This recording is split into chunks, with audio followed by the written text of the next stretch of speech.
Everyone can calm down. You're at the right place. This is not the black graduation. I'm supposed to be here. I saw people walking. I have neck tattoos, and people were thinking like this might be the Tufts prison reform commencement speaker program, but you just truly are at a progressive university. I, like you, am recovering from a night of wild partying. Last night, I went to a party at your university president's house, and it was lit. I only avoided waking up from a splitting headache because around midnight, things started getting weird.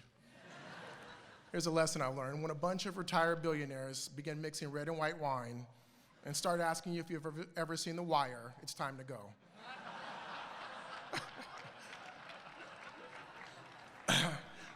Good afternoon. I'd like to thank President Monaco, the Board of Trustees, faculty, administration for having me here today. I'd also like to spend a special thank you to all the parents for allowing me to share this momentous occasion with you. With your support, you've gotten your child or loved one through a major milestone, and for that, give yourself a pat on the back and indulge in some form of legal or soon-to-be legal celebratory substance. You deserve it.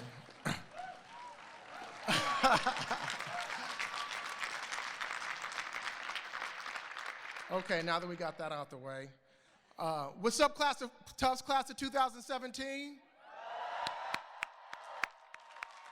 You guys did it. This is a big day. I'm back in Boston. I haven't been here since my wife went to med school at BU. This is the whitest city I've ever seen. There were days I'd walk around Harvard Square without ever seeing a single black person. I had to call my boys back at home like, we're still okay, right? We're good, it's a thing, we're okay. And I never really felt real cold before I came to Boston. I'm not even sure this city is safe for human occupation. I remember days when the hair gel in my hair would freeze between the time I walked out of my apartment to the time I got to my car. Snot stalactites would be hanging from my nose. It's just a god-awful city. I mean, thank you. Thank you for having me. But I can say, as I look around in terms of racial balance, you guys have done a pretty good job at Tufts, although there's still work to always be done. I have to be honest with you guys, I have been so nervous about giving this speech. I haven't had a solid bowel movement in weeks. I thought about canceling, to be honest with you. I spent more time in the last 2 weeks thinking of excuses than actually writing this speech.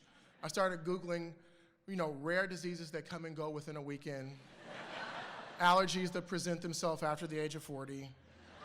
And then I thought to myself, I should just not show up. I mean, what are they gonna do? What could they actually do to me? And then I thought about your president's name, Tony Monaco, which, although it probably doesn't, could have mafia ties. I started fearing having lit towels hanging out of my gas tank.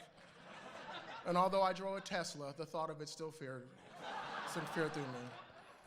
So I decided to go through the agonizing process of writing this speech, a word of which none of you will ever remember.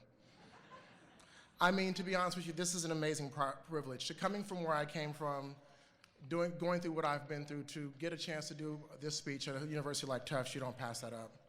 I have a daughter who's actually about to start college, and I started thinking, what would I want someone to tell her on the day before she started off into the world? The thought of that, the day before she starts off into the world, someone gets to give her a piece of advice.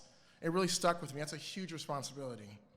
So anyway, after my wife caught me crying on the couch for the 5th day in a row, she told me to stop what I was doing and go on YouTube and see what other people had done before me. As usual, this was an awful piece of advice for my wife. I went on there and it made me feel even worse. Have you guys heard J.K. Rowling's speech?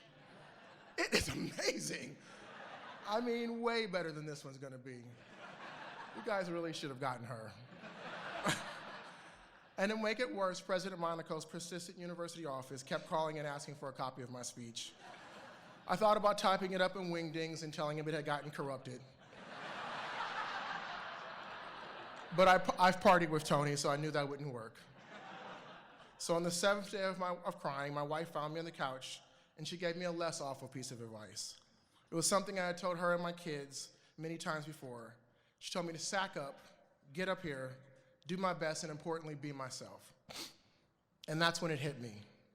The only time my wife gives me good advice is when she says my advice back to me.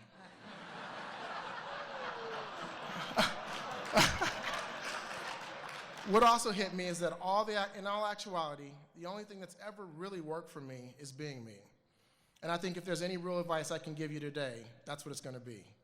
Be you. And that doesn't mean don't look to improve yourself or grow or be better. It just means look inside, remember who you are, remember what your parents taught you, remember the things you've learned from experiences with the friends you've made here and along the way, and remember the lessons you've learned, some from failure, some from success, during your time at this great university, because those are the things that truly make you, you. Now, I know being yourself sounds like a pretty lame and simple thing to do, but it's not. It's actually much easier said than done. You see, for the longest time in life, I was trying to be someone I wasn't. As a black TV writer, I was in a vastly majority white world. I was embarrassed because I felt like I was so different from everyone else I was working with. I grew up poor in a family that was filled with love, but also a lot of tragedy. We lost my brother David after a 2-year battle with leukemia right before his 4th birthday. We lost our home, and although it wasn't much, all that we owned in a fire caused by a massive California earthquake. And on top of that, I had an abusive father. In fact, while my mom was pregnant with me, she had her mouth wired shut from a broken jaw she suffered at his hands. The entire time she was carrying me, she was drinking 1970s enriched medical protein shakes through a straw, hoping and praying she was getting enough nutrients to grow a healthy baby. Looking at me, I think it's clear she did not. It was during this time in my childhood that I developed my love for books. Characters and stories took me to places I had never been and let me meet people I would never meet. That's when I knew I wanted to be a writer. Because for me, those writers and the worlds they created really did save my life. Growing up, because of the things going on at home, I remember I had a hard time making friends. I was shy and unsure of myself. I just wanted to fit in. And the best thing I thought I could do was be anyone beside myself. I became a chameleon.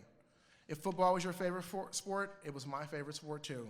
Even though I knew nothing about football, I'd go home, grab my grandmother's newspaper, and learn everything I could about it that night and come back to school to talk to you about it the next day. You into Billy Joe? It's crazy, me too.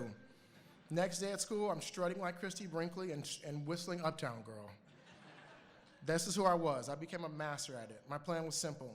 Be the guy people like, be the guy people hated, be anybody but me. After getting out of college, nothing had changed. I still wasn't sure of myself, but I knew I still wanted to be a writer. I wasn't sure what kind, but I thought TV was the way for me. So after a lot of years of PAing and assisting, which in Hollywood is code for getting cars washed, babysitting people's kids, and even dropping off your boss, Ed Weinberger's stool sample to his colorectal specialist, I finally became a television writer. I bounced around a lot on a lot of unsuccessful shows over different years, and then finally I got what I thought was my big break on a CBS show called Listen Up. It starred Jason Alexander, who at the time had just had an amazing run of success on what was arguably one of the best shows of all time, Seinfeld. CBS had put Listen Up in a prime spot on the schedule and assembled a murderer's row, if you will, of writers to do the show, which was based on Tony Kornheiser and Michael Wilbon's ESPN show, Pardon the Interruption. It was gonna be great, or so I thought. That shit was a complete nightmare. I was, as usual, the only black guy in the room, something itself I wasn't uncomfortable with. I'd actually gotten used to it. But for whatever reasons, my chameleon superpowers didn't work here. As much as I tried, I couldn't keep up. I had none of the same references or life experience as any of the other writers. From Noam Chomsky to Neil Young, from Hebrew school to hockey, I didn't know what the hell they were talking about. It was like we were from two completely different plants. It seemed like the only time they really actually cared about my voice is when they would ask me questions like, Kenya, how would a black guy say good morning? I would look at them and say, probably like that, dude.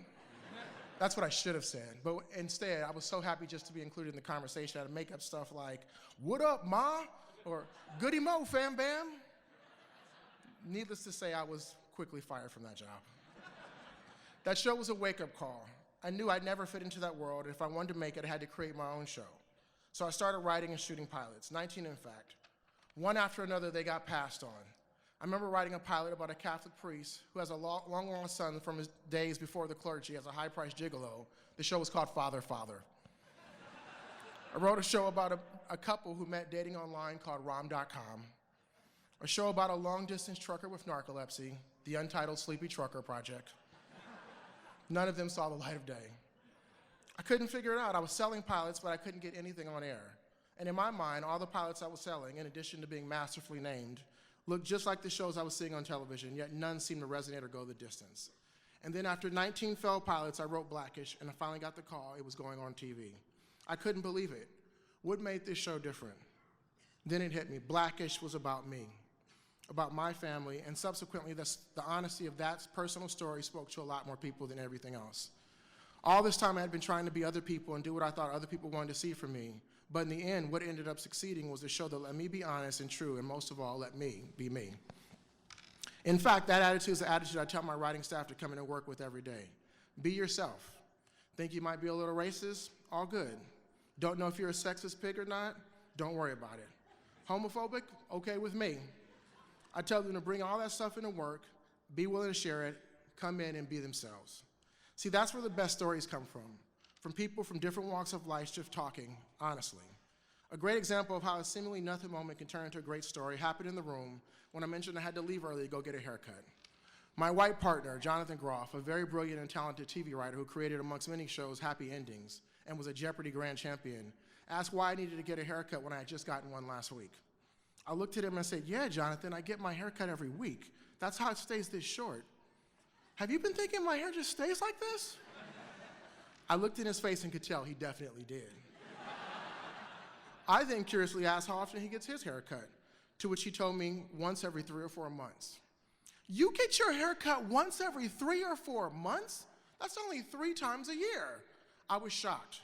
We were like brothers after doing this show together, yet we did not know this simple thing about each other's culture. How did this happen?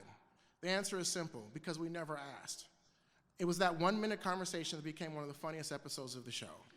And to be honest, that's a reflection of how the show came to be in the first place. I looked around, and even though we had a black president, we were seemingly talking about race less than ever. I guess we thought racism and all our other problems were solved, but it wasn't. We just weren't talking about it. And not talking about things made them worse than ever. It got us as a country to where we are today. And where we are today is a scary time for a lot of people. In fact, where we are today led me to write not only one of the most personal episodes of television I've ever done, but I really believe one of the most important things I've ever done as a writer. This past year, I wrote an episode of Blackish called Lemons. I wrote it in a weekend. I changed the production schedule of our show, got the cast to quickly learn the script, and we were able to put out an episode within weeks of the inauguration. The episode was so personal to me because it felt with a feeling we were all dealing with, uncertainty. The main character, Dre, played by Anthony Anderson, had a moment where he was addressing both sides, red and blue, of our country, on the uncertainty of the future, saying that the only actual way we were going to make a difference was for us to stop complaining, stop name-calling, and actually start having conversations with each other and stand together to make a difference. This piece of advice Dre gives, along with the feeling of uncertainty, I think is particularly poignant for where you guys are sitting right now. This is a crazy world you're entering. As I sit here and I look at you guys in these seats today, I see the looks of excitement and joy masking what I know has to inside be a sense of uncertainty. I wish I could tell you that whatever uncertainty you're feeling was just butterflies and that it'll all be okay, but I can't.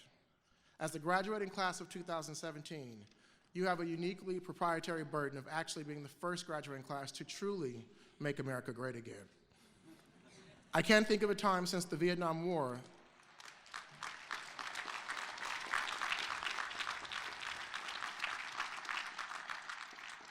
I can't honestly think of a time since the Vietnam War that a graduating class has had more on its shoulders than you all. I just want you to remember that only the person that you really have personal control of not letting you down is you. The world is going to try and turn you into someone else. Don't let it. The idealism, the fear, the honesty that your generation is living with today is a treasure. You can bend, but don't break. You're going to hear a lot of different opinions of who you should be and who you should think, but your job is to drown all that out. Drown that noise away. Just stick to being you. If you do that, I promise you, anything is possible. I mean, if a C student with a neck tattoo can be giving your commencement speech, and a 6-time bankrupt, former steak-selling reality star can be president of the United States, then literally anything is possible. So go out and make it happen. Congratulations, class of 2017. Thank you.